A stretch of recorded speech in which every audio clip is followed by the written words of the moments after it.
Friends, welcome to Malathi சமையல். இன்னைக்கு நம்ம கிச்சனில் ஒரு ஸ்நாக்ஸ் ரெசிபி பார்க்கலாம். இன்னைக்கு ஒரு மீடியம் சைஸ் 2 கேரட் வந்து நல்லா துருவி வச்சிருக்கேன். நல்லா மெலிசா துருவிருக்கேன். இப்போ இந்த அளவுக்கு நல்லா மெலிசா இருக்கணும். நான் இதில் தான் துருவினேன். இது இல்லைனாலும் இதை விட மெலிசா உள்ளதை நீங்கள் துருவி வச்சுக்கோங்க. இப்போ இது ஒரு மிக்சிங் பவுலுக்கு மாற்றிடலாம். இப்போ இது ஒரு மிக்சிங் பவுலுக்கு மாற்றிடுவோம்.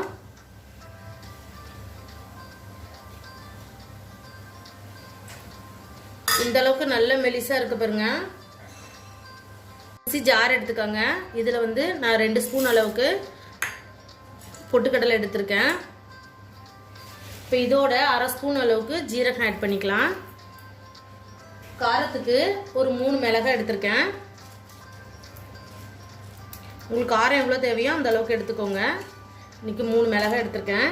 இது ட்ரையாக வந்து நைஸாக அரைச்சிட்டு வந்துடலங்க. தண்ணி எதுவும் ஊற்ற வேண்டாம். நான் அரைச்சிட்டு வந்து காட்டுறேன். இந்த அளவுக்கு தண்ணி ஊற்றாமல் நல்லா நைஸாக அரைச்சிட்டு வந்துச்சு. இப்போ இதை நம்ம கேரட்டோட ஆட் பண்ணிக்கலாம்.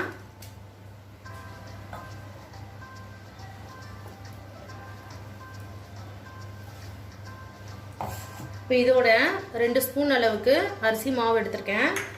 ஒரு 1/2 ஸ்பூன் அளவுக்கு இஞ்சி பூண்டு பேஸ்ட் ஆட் பண்ணிக்கலாம். அதோட ஃப்ளேவர் ரொம்ப நல்லாயிருக்கும். ஒரு 1/2 ஸ்பூன் இஞ்சி பூண்டு பேஸ்ட் ஆட் பண்ணிக்கலாம். ஒரு 1/4 ஸ்பூன் மஞ்சத்தூள் ஆட் பண்ணிக்கலாங்க. நல்லா கலர் வரும். இப்போ தேவையான அளவு உப்பு போட்டுடலாம். இப்போ டிஷ்ஷுக்கு தேவையான உப்பு போட்டுருவோம். இந்த அளவுக்கு நல்லா மிக்ஸ் பண்ணியிருக்கேன். இன்னும் கொஞ்சம் தண்ணி தேவைப்படுது. ஒரு 2 டேபிள் ஸ்பூன் போல் தண்ணி ஊற்றிடலாம். தண்ணி அதிகமாக ஊற்ற வேண்டாம், பார்த்து ஊற்றுங்க. ஜீரகத்தோட ஃப்ளேவரும் மிளகாவோட ஃப்ளேவரும் ரொம்ப நல்லா இருக்குங்க. நல்லா வாசமாக இருக்குது. ஒரு 2 டேபிள் ஸ்பூன் போல் தண்ணி ஊற்றி நல்லா சாஃப்டாக பிசைஞ்சிடலாம். சப்பாத்தி மாவு பதத்துக்கு பிசைஞ்சிருவோம். இந்த அளவுக்கு நல்லா சாஃப்டாக பிசைஞ்சாச்சு. நான் இன்றைக்கி ஒரு 2 டேபிள் ஸ்பூன் போல் தண்ணி ஊற்றிருந்தேன். ரொம்ப நல்லா சாஃப்டாக இருக்குது. உப்புலாம் கரெக்டாக இருக்குது, செக் பண்ணிட்டேன். இப்போ இதை சின்ன சின்ன பால்ஸாக எடுத்துடலாம். இதில் கொஞ்சமாக மாவு எடுத்துருங்க. உங்களுக்கு எந்த ஷேப்புக்கு வேணுமோ அந்த ஷேப்புக்கு நம்ம ரெடி பண்ணிடலாம்.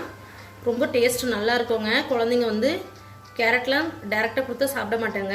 இந்த மாதிரி கொடுத்தா விரும்பி சாப்பிடுவாங்க. டேஸ்ட்டும் நல்லாயிருக்கும். உங்களுக்கு எந்த ஷேப்புக்கு வேணுமோ அந்த ஷேப்புக்கு பண்ணிக்கலாம்.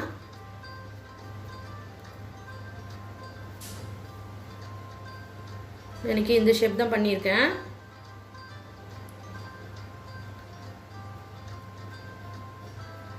உங்களுக்கு நல்லா கிறிஸ்பியாக சூப்பராக இருக்குங்க. நம்ம பொட்டுக்கடலை போட்டுக்கிறதுனால டேஸ்ட் ரொம்ப நல்லாயிருக்கும். இப்போ இது போல் பண்ணி எடுத்துடலாம். நான் இந்த ஷேப்புக்கு ரெடி பண்ணியிருக்கேன். இப்போ ஆயில் நல்லா சூடாக இருக்குது. நம்ம பொரிச்சு எடுத்துடலாம். ஆயில் நல்லா சூடாக இருக்குங்க. நம்ம வச்சுருக்க மாவு இதில் ரெடி பண்ணி போட்டுடலாம். நீங்கள் கட்லெட் மாட்டியும் பண்ணலாம்.